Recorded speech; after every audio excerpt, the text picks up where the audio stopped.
Então, conforme combinado, eu voltei aqui para a terceira e última parte dessa história sobre a prisão dos empresários ligados ao MBL, e nesse vídeo eu vou falar sobre a figura mais emblemática de toda essa história, que é o Luciano Ayan. Eu vou mostrar para vocês como o Luciano Ayan está por trás de toda essa história, essa narrativa de gabinete do ódio, de fake news, de todas essas buscas e apreensões e até prisões que aconteceram de maneira ilegal nesses inquéritos cabulosos aí do STF.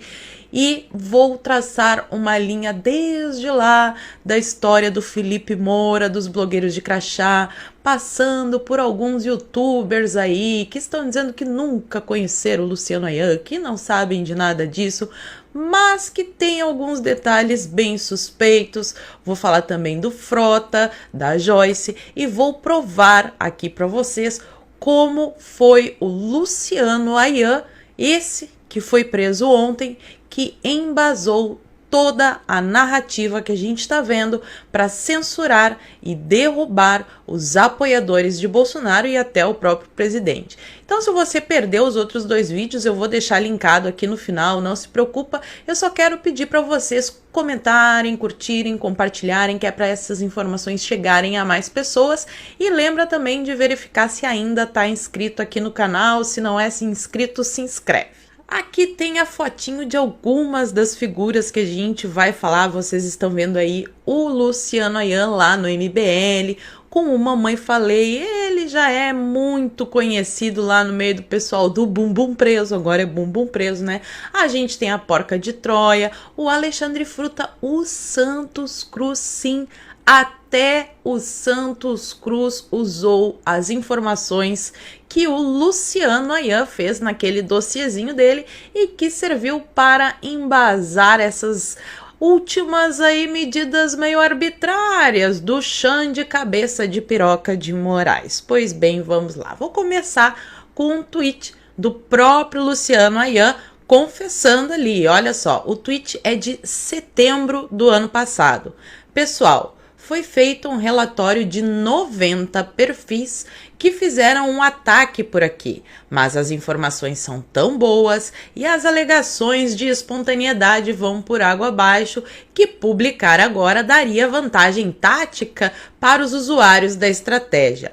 Depois de revisões, sairá em novembro. E logo depois disso, em outubro ainda, saiu a matéria aquela da revista Cruzoé, dos blogueiros de crachá, que teve também ali a participação do Ayan, entre outras pessoas, e que foi feita pelo Chilique Moça Brasil, e o resultado vocês estão vendo aí no tweet do Eduardo Bolsonaro, né? Desdobramento da matéria bombástica de Chilique Moça Brasil.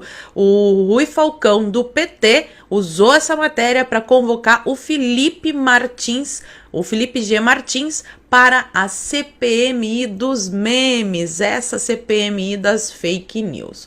Logo depois disso, em dezembro de 2019, o Alexandre Frota entrega um dossiê de memes que é tido lá como um documento muito sério, um estudo muito embasado.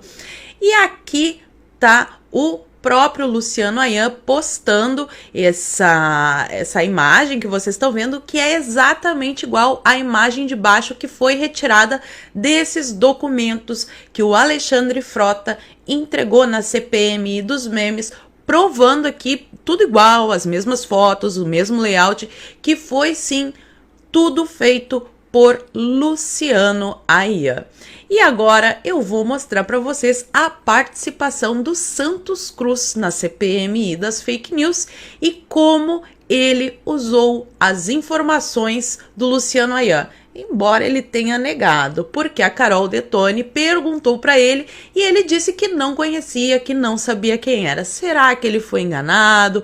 Será que entregaram esse dossiê sem dizer quem é que elaborou? Ou será que o Santos Cruz mentiu na CPMI das fake news? Eu vou projetar daqui a pouco aí mais ou menos como é que funciona. Em qualquer grupo radical, como é que funciona o sistema. Coloca aí para mim, por favor, pendrive número 2. Isso aqui, se vocês identificarem alguém com a... Se vocês identificarem alguém durante o que eu vou expor, é da imaginação dos senhores e das senhoras. Eu não vou falar o nome de ninguém, eu vou dizer só como é que as coisas se comportam. Seja na área da política, seja na área do meio ambiente, dá para aplicar essa metodologia, né?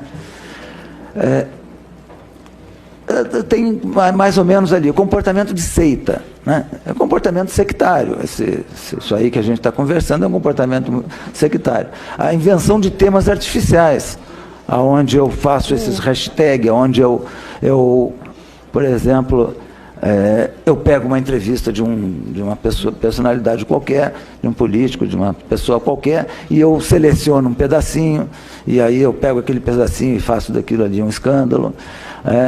Perfis falsos, né? Posso utilizar perfis falsos, personagem, eu sou o pavão das não sei das quantas, eu sou a Rainha Elizabeth, eu sou... Aí vai, né? Então é livre a imaginação. A mídia, que não é a mídia profissional, é uma mídia alternativa que nós temos hoje, que é o Twitter, o YouTube, o Facebook, tudo isso daí. O Twitter, ele é muito importante, porque do Twitter eu posso chamar a atenção para o sujeito pegar o link do YouTube, ou pegar o link do Instagram, etc. Né? E o linchamento virtual que acaba nesse contexto todo aí. Pode passar a próxima slide. Então, o que acontece com o comportamento sectário? O comportamento sectário é o comportamento de seita. Aí cada um identifica como quiser. Tá, e com relação àqueles outros slides que estão aqui disponibilizados para a gente, onde o senhor traz aqui um ponto de vista teórico, uma espécie de explicação, que o senhor falou que estudou sobre o que está acontecendo e tal, né? Eu gostaria de saber quais são as fontes desses estudos que o senhor trouxe desses slides. Isso aí tem uma Pode citar as fontes específicas? Depois eu posso lhe dizer. Mas assim, de cabeça, algumas pessoas... que tenham sido base para isso, alguns estudos? O senhor tem de cabeça? Isso aí, algumas coisas ali eu adaptei da minha observação, né? Mas aquilo ali é estudo que outras pessoas fizeram, também de uma literatura... Pode citar alguma dessas pessoas ou não? Não, os amigos meus. Né? O senhor conhece Luciano Ayan? Quem? Luciano Ayan. Não. Não? Só para saber se teria sido a fonte dele, por acaso, que é uma pessoa que está fazendo essas relações, essa criação de narrativa. Não, mas isso aí é um modelo que não é só para os casos que aconteceu comigo. Isso aí é um modelo que serve também, como falou lá o deputado, que aconteceu anteriormente. Não? O senhor conhece, por acaso, o senhor Carlos Augusto de Moraes Afonso? Quem? Carlos Augusto. Se por acaso o material que o senhor trouxe veio de origem dessa pessoa? Não. Moraes? Carlos Augusto de Moraes Afonso. Não. Depois da participação do Santos Cruz, a gente teve aquela participação do Alan dos Santos, do Terça Livre, e essa deputada petista, a Luiziane, usou também ipsis literis o relatório do Luciano Ayan, conforme vocês vão ver na imagem agora. E é nisso que eu pergunto o seguinte para o senhor. Foi dito aqui, quando o deputado Alexandre Frota, que pode ter sido induzido ao erro, apresentou uma fala do senhor Olavo de Carvalho, que é nesse perfil Olavo opressor, que não é o perfil oficial. Foi aqui, um monte de gente caiu aqui em cima dele, reclamando e falando, etc e tal. No entanto, pelas informações que nós recebemos aqui, o senhor Alan dos Santos tem reproduzido vários momentos o Olavo opressor. Por exemplo, Olavo de Carvalho, Olavo opressor, que sabe que não é a página oficial, diz o seguinte: o Lobostinha quer me ver na CPMI das fake news? Será que ele imagina mesmo que a putada congressista é louca o bastante para me dar esse megafone? Ou ainda, continua: repito, unidade da direita é apoiar o Bolsonaro, o resto é carreirismo político. Eu gostaria de perguntar, o senhor acha, já que o Olavo opressor não é o perfil oficial de Olavo e foi tão condenado aqui, no caso do deputado Alexandre Frota, por que o senhor, gostaria de saber, por que o senhor reproduz o Olavo opressor? É porque o senhor detém o domínio desse perfil? Você reconhece que a empresa Canal TI Produção de Vídeos, TL Produção de Vídeos e Cursos Limitada é de sua propriedade? Absolutamente, foi assim que eu assinei no dia que eu coloquei. É sério, porque o e-mail aparece joão@jbbpar.com. O quadro vou finalizar. Sim. O quadro societário compreende Alan Lopes dos Santos, Ítalo Lorenzo Neto, Paulo Henrique Gonçalves de Araújo. Eu gostaria de saber quem é o senhor Paulo Henrique Gonçalves de Araújo. Esse João refere-se a quem? A um voluntário que estava fazendo o cadastro pra gente, porque eu não sabia como fazer o processo. Entramos no site da JBBPAR, encontramos várias empresas no portfólio. V2V, Girafas, Delivery Pay, Argus Control, Win, Clube da Entrega, etc. Mas não encontramos o Terça Livre TV. Que relação, afinal de contas, se tem da jbbpar.com, que inclusive aparece o e-mail do responsável que não sabia digitar e digitou? Que relação é essa, já que não aparece, no caso, a empresa de Vossa Excelência, Terça Livre TV, no hall do site da JBBPAR?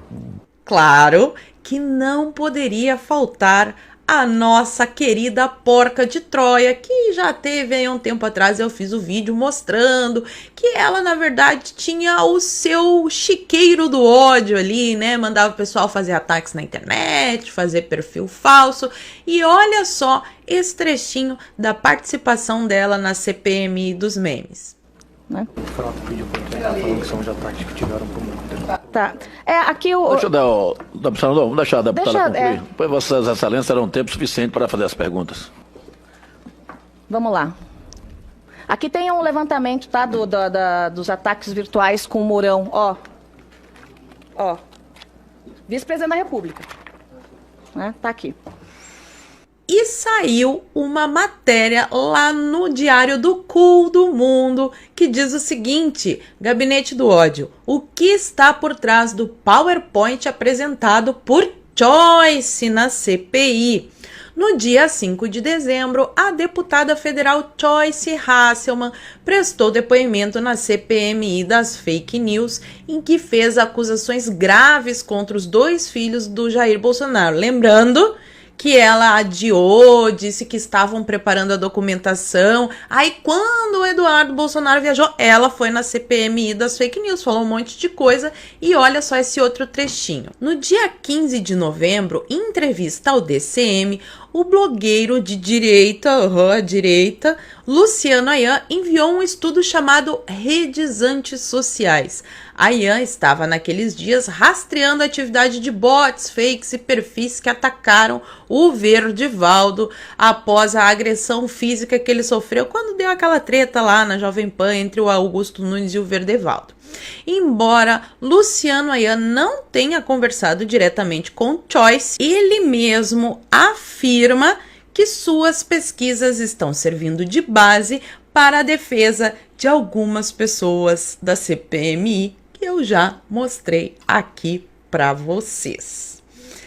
E no início, quando saía essas listas, olha só que interessante, ali na parte do YouTube, tava lá o Nando Moura, eu tava em todas as listas, né, mas tudo bem, o Nando Moura, tava ali o MC Burrox, e depois, magicamente, o nome dessas pessoas sumia. Elas paravam de apoiar o Bolsonaro e simplesmente o nome delas era retirado da CPMI, das fake news. Que coisa interessante, né? E aqui, né, está a mesmicíssima postagem de Luciano Ayan e do Nando Moura, que diz que não conhece, que não sabe, mas estava compartilhando o conteúdo produzido pelo Luciano Ayan. No mínimo, é curioso. E isso não aconteceu uma vez só. Eu peguei um exemplo aqui só para ilustrar, não vou mostrar todos para o vídeo não ficar grande, mas tá claro aí, vocês estão vendo que é exatamente a mesma postagem e que esse conteúdo foi produzido pelo Ayan e compartilhado pelo Nando Moura.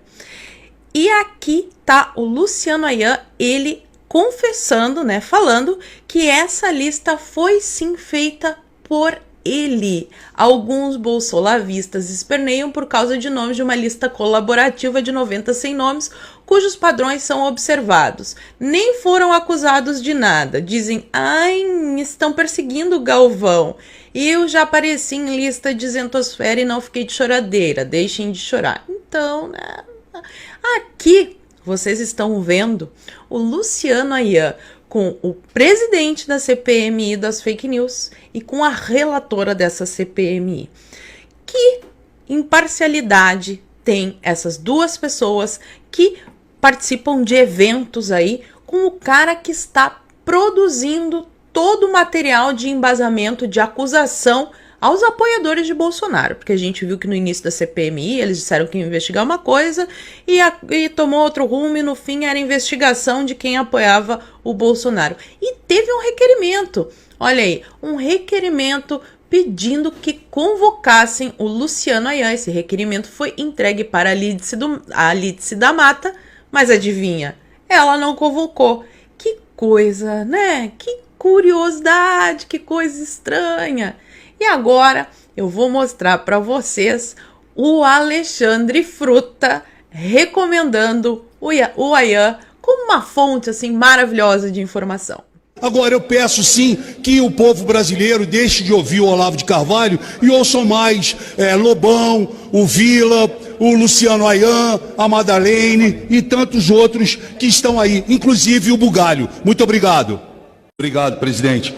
Presidente, essa casa, deputados e deputadas, vem sofrendo aí diariamente ataques, né, assassinatos de reputação, ataques virtuais, né, extremamente covardes. E o Luciano Ayan, ele escreveu com muita propriedade que a parte da direita que tem reagido aos linchamentos merecem aplausos. É preciso de coragem para superar a lógica mestre-escravo. Se libertar não é fácil, mas depois de liberto é difícil aceitar os grilhões de volta. Parabéns, Luciano Ayan. E um tempo atrás eu até cheguei a comentar em vídeo, olha só, Frota deixa CPMI das fake news.